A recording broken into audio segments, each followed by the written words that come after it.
نحمده ونصلي على رسوله الكريم اما بعد فاعوذ باللہ من الشیطان الرجیم بسم اللہ الرحمن الرحیم۔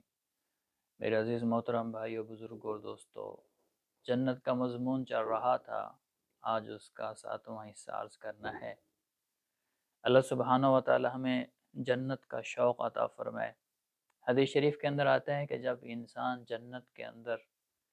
انسان اپنی جنت کو بنانا چاہتا ہے تو وہ کیا کرے؟ اللہ کے حبیب نے فرمایا کہ جب انسان تلاوت شروع کرتا ہے تو جنت کے اندر اللہ پاک نے ایک فرشتہ بنایا ہے اور اس کے ذریعے سے اس کے محلات کو وہ تیار کرنا شروع کر دیتا ہے۔ اور جب انسان اللہ تعالیٰ کی تسبیحات بیان کرتا ہے، سبحان اللہ، الحمدللہ، اللہ اکبر، تسبیحات کرتا ہے، تو اللہ سبحانہ و تعالیٰ فرشتے کو حکم دیتے ہیں اور وہ فرشتہ جنت کے اندر درخت لگانا شروع کر دیتا ہے۔ جب انسان تلاوت چھوڑ دیتا ہے، ذکر چھوڑ دیتا ہے، تو فرشتے اپنی ڈیوٹی بھی چھوڑ دیتے ہیں۔ اس لیے ہمیں چاہیے کہ ہم اپنی زندگی تلاوت میں گزاریں، تسبیحات میں گزاریں، اور جیسے دنیا کا کام کرتے رہتے ہیں اس کے ساتھ ساتھ ہم اللہ کا ذکر بھی کرتے رہیں، زبان سے سبحان اللہ، الحمدللہ، استغفر اللہ، اور یہ ذکر بھی کرتے رہیں، دنیا کا کام بھی کرتے رہیں اور زبان کے ساتھ اللہ تعالیٰ کا ذکر بھی کرتے رہیں۔ تو حدیث شریف کے اندر آتا ہے کہ جنت کے اندر بادل آئیں گے اور بادل آ کر پوچھے گا جنتی سے کہ میں کیا برسوں؟ تو جنتی کہیں گے ہمیں ہمارے لیے جنت کی حوریں برسائی جائیں۔ سبحان اللہ، اللہ اس کی یہ خواہش کو بھی پورا کریں گے، ہر تمنا، ہر خواہش کو اللہ سبحانہ و تعالیٰ پورا فرمائیں گے۔ دنیا کے بادل تو بارش برساتے ہیں، اور جنتی اگر یہ تمنا کرے گا میرے لیے حوریں برسائیں تو وہ حوریں برسائے گا۔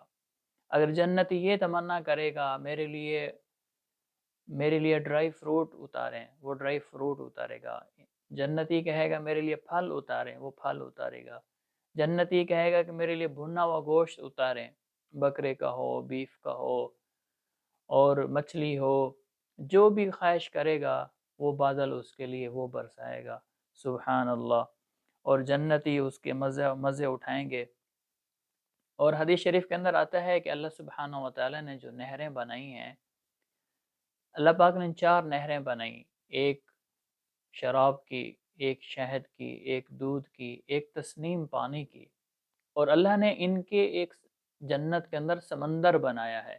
ان چاروں نہروں کا ایک سمندر ہے، اور وہ سمندر پھر وہ جنتیوں کے پاس آتا ہے، وہ ایک ان کے نہر کی صورت میں، تو وہ جنتی اس کے ساتھ اس سے پئیں گے، ایک نہر ہوگی، اور اس کے اندر وہ جنتی جب چاہے گا پیے گا۔ اور حدیث شریف کے اندر آتا ہے کہ اللہ پاک جنتی کو ایک لاٹھی عطا فرمائیں گے سونے کی، اور انسان جہاں جہاں اشارہ کرتا جائے گا اس نہر کو، اس نالے کو، تو وہ نہر، وہ نالا اسی طرف اشارے کے اوپر چلتا جائے گا۔ مثال کے طور پر انسان جنت کی سیر کرتے کرتے ہوئے جائے گا، اور انسان یہ بھی چاہے گا کہ میرے ساتھ شراب بھی ساتھ چلے، اور دودھ بھی ساتھ چلے، اور شہد بھی ساتھ چلے، تو وہ ایسے اشارہ، لاٹھی سے اشارہ کرتا جائے گا اس طرف، اور وہ نالا، وہ ندی، وہ اللہ پاک کی جو نہر ہے وہ اس کے ساتھ ساتھ چلے گی۔ جنتی اس سے خوب مزے اٹھائے گا۔ حدیث شریف کے اندر آتا ہے کہ جب انسان اللہ کے راستے میں کوئی جانور صدقہ کرتا ہے، جو چیز بھی دیتا ہے، من جاء بالحسنۃ فلہ عشر امثالھا، اللہ کے راستے میں جو بھی چیز دیتا ہے اللہ 10 گنا اس کو دنیا میں عطا فرماتے ہیں۔ اگر ایک جانور، ایک بکرا، ایک گائے، ایک بھینس اللہ کے راستے میں، اونٹ اللہ کے راستے میں قربان کر دیتے ہیں، تو اللہ کل قیامت والے دن وہ جانور 700 جانور کے ساتھ اس کے پاس آئے گا۔ سبحان اللہ۔ عبداللہ بن مبارک رحمہ اللہ تعالیٰ عنہ فرماتے ہیں کہ ایک دفعہ ہم جہاد میں تھے، اللہ کے راستے میں تھے، اور ایک ہمارا ساتھی تھا، اس کا گھوڑا مر گیا، وہ بیچارہ بہت ہی غمزدہ، پریشان، رو رہا ہے، پریشان ہے۔ تو میں نے اس کو کہا، حضرت عبداللہ بن مبارک فرماتے ہیں، میں نے اس کو کہا کہ آپ ایسا کریں، میں آپ کو 400 درہم دے دیتا ہوں، آپ وہ گھوڑا مجھے دے دیں۔ اس نے کہا ٹھیک ہے، وہ خوش ہو گیا۔ 400 درہم کا تھا، اس نے 400 دے دیے۔ جب رات کو سویا تو خواب میں دیکھا، کیا دیکھتا ہے؟ جنت ہے اور جنت کی نعمتیں ہیں، اور وہ کہتا ہے میں نے دیکھا کہ میرا گھوڑا ہے، میں گیا اس کے قریب، اور اس کے ساتھ 700 اور گھوڑے ہیں۔ میں اس کے قریب گیا کہ میں اس کو پکڑوں، پھر مجھے فرشتوں نے آواز دی، کہا کہ نہیں، یہ آپ کا گھوڑا نہیں ہے، یہ عبداللہ بن مبارک کا گھوڑا ہے۔ آنکھ کھل گئی، پریشان ہو گیا، حضرت عبداللہ بن مبارک کے پاس آیا اور عرض کی، میں اپنا سودا واپس کرنا چاہتا ہوں، میں اپنا سودا واپس کرنا چاہتا ہوں، یہ 400 درہم لے لو، میرا گھوڑا مجھے واپس کر دو۔ انہوں نے فرمایا کہ جو تو خواب کے اندر دیکھ رہا تھا وہ میں حقیقت میں دیکھ رہا تھا، میں بیداری کے اندر وہ دیکھ رہا تھا۔ کہا کہ اب میں سودا کو واپس نہیں کرتا۔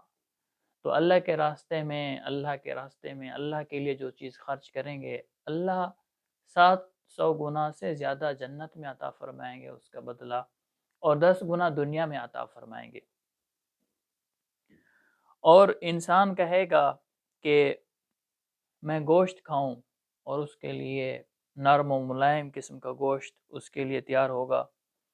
اور حدیث شریف کے اندر آتا ہے، جنتی جس جانور کی خواہش کرے گا اللہ سبحانہ و تعالیٰ اس کو اس کا گوشت کھلائیں گے۔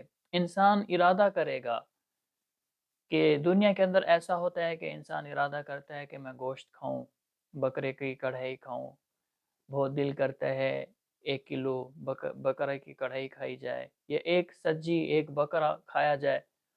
پہلے تو جیب کہتی ہے بکواس نہ کر، اور جب اگر کسی سے کہیں طریقے سے مزدوری کر کے، ملازمت کر کے پیسے آ جاتے ہیں، وہ جب پھر بکرا کھانے جاتا ہے، کہتا ہے کہ 1 کلو بکرا مجھے دے دو، تو 1 کلو بکرا دیا جاتا ہے، تو وہ کھاتا ہے، کھاتے کھاتے 1 پاؤ کھاتا ہے، 1.5 پاؤ کھاتا ہے، زیادہ سے زیادہ آدھا کلو کھاتا ہے، پھر کہتا ہے بس سیر ہو گیا۔ اسے کہا جاتا ہے کہ بھائی آپ کی تو بڑی خواہش تھی، تمنا تھی، آپ کھاؤ نا، آپ کیوں نہیں کھا رہے؟ اب وہ کہتا ہے کہ میرا پیٹ جواب دے گیا۔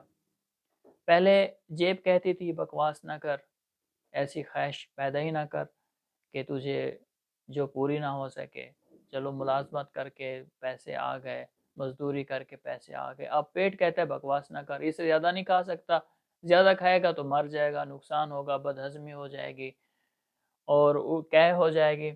جنت میں یہ دونوں معاملے نہیں ہوں گے۔ انسان خواہش کرے گا کہ میں کھانا کھانا چاہتا ہوں، میں بکرا کھانا چاہتا ہوں، میں سجی کھانا چاہتا ہوں، میں بیف قورمہ کھانا چاہتا ہوں، میں بریانی کھانا چاہتا ہوں، میں سجی کا بکرا کھانا چاہتا ہوں۔ ایک بکرا نہیں، ہزاروں بکرے آ جائیں گے، وہ ہزاروں بکرے کھائے گا، اور لذت مزید بڑھتی جائے گی، بڑھتی جائے گی، بڑھتی جائے گی، بڑھتی جائے گی، کم نہیں ہوگی۔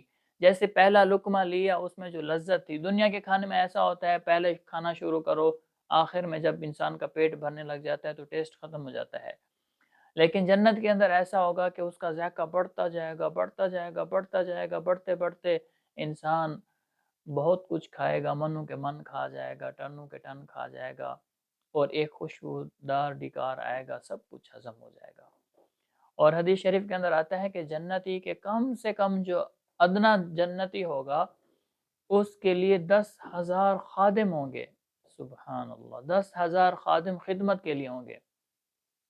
جب وہ جنت کے اندر آئے گا تو جیسے ایک بوفہ بنا ہوتا ہے دنیا کے اندر کے، جب مہمان جاتے ہیں تو ایک ٹیبل پر 10 بندے بیٹھتے ہیں، تو وہ اکیلا اس ٹیبل پر بیٹھے گا۔ جنتی جب جنت کے اندر داخل ہوں گے تو 10,000 ان کی خدمت کرنے کے لیے غلام کھڑے ہوں گے، ان کے ایک ہاتھ میں کھانے کی چیز ہوگی، ایک ہاتھ میں پینے کی چیز ہوگی۔ وہ 10,000 غلاموں سے، اپنے خادموں سے وہ کھانا بھی کھائے گا، اور اس کا جو مشروب ہوگا وہ مشروب بھی پیے گا۔ اور یہ 10,000 قسم کے جو کھانے ہوں گے وہ ایک دوسرے سے ملتے نہیں ہوں گے، الگ الگ کھانے ہوں گے، وہ الگ الگ ان کھانوں کو کھائے گا، الگ الگ مشروبات کو پیے گا، اور اللہ تعالیٰ کی نعمتوں کے مزے اڑائے گا۔ اور اللہ سبحانہ و تعالیٰ فرماتے ہیں کہ جنتیوں کو سب سے پہلے جو کھانا دیا جائے گا وہ بیل اور مچھلی ہوگی۔ وہ کیسے؟ کہ بیل اور مچھلی آپس میں پہلے کشتی لڑیں گے۔ اللہ جنتیوں کو سیر و تفریح کرانے کے لیے، تفریح کے لیے وہ آپس میں کشتی لڑیں گے، اور وہ جو ان کو فن اللہ نے ان کو سکھلائے ہوں گے، وہ فن وہ کرتب کریں گے، وہ سکھلائیں گے۔ پھر وہ ایسا ہوگا کہ مچھلی اس کو اپنی دم مارے گی، اور جو بیل ہوگا وہ سینگ مارے گا، اور دونوں ذبح ہو جائیں گے، اور اللہ سبحانہ و تعالیٰ اس کا کھانا بنا کر جنتیوں کو پہلی جو ضیافت ہوگی مچھلی اور بیل کے کھانے کی ضیافت ہوگی۔ تو دعا ہے کہ اللہ سبحانہ و تعالیٰ ہمیں بھی اس جنت میں جگہ عطا فرمائے، وہ منظر دکھائے، وہ جنت کے کھانے کھلائے، جہنم کے عذاب سے بچائے۔ اور یہ کیسے ہوگا؟ جب ہم دین کی محنت کریں گے اور اللہ کے احکامات پر چلیں گے، نبی اکرم صلی اللہ علیہ وسلم کے طریقے پر چلیں گے، اپنے ایمان کو مضبوط کرنے کے لیے تبلیغ میں جائیں گے، لوگوں کو دعوت دیں گے، لوگوں کے اللہ کے قریب کریں گے۔ کتنے لوگ ہیں بغیر توبہ کے مر رہے ہیں، ہمیشہ کی جہنم میں جا رہے ہیں، ان کی بھی فکر کرنی ہے۔ بغیر کلمے کے جا رہے ہیں، بغیر مسلمان توبہ کے مر رہے ہیں، ان کی بھی فکر کرنی ہے کہ دنیا کے سارے انسان جو آپ علیہ الصلوۃ والسلام کا غم تھا کہ میری ساری امتی جنت میں جانے والے بن جائیں، جہنم میں جانے سے بچ جائیں، تو اس کی محنت اور کوشش اور فکر کرنی ہے۔ اللہ پاک ہمیں دین کی باتوں پر عمل کرنے اور دوسروں تک پہنچانے کی توفیق عطا فرمائے۔